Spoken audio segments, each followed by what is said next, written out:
I'll tell you another surprise you're going to get when you get to hell. The next surprise you're going to get when you get to hell, you're going to be surprised to find religious people there. I don't know where they got the idea that all the religious people get to heaven. I don't know where you got that thing when you read in your Bible about those Pharisees. They fasted twice a week and prayed and tithed and gave alms of all that they possessed.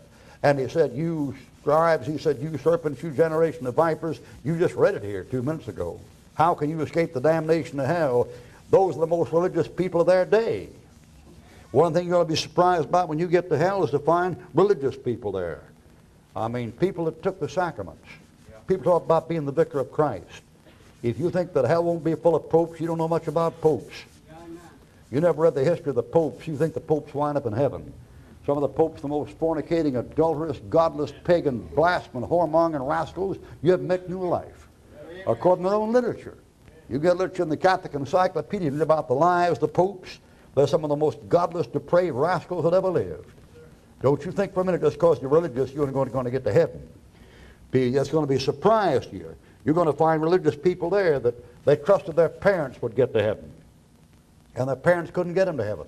They're going to trust their sacraments could get to heaven. And their sacraments couldn't get them to heaven. They're going to trust their beads and trust their good deeds and their alms. They're going to trust their religion. Religious people in hell. That's going to be a surprise to you. You're going to be amazed to find people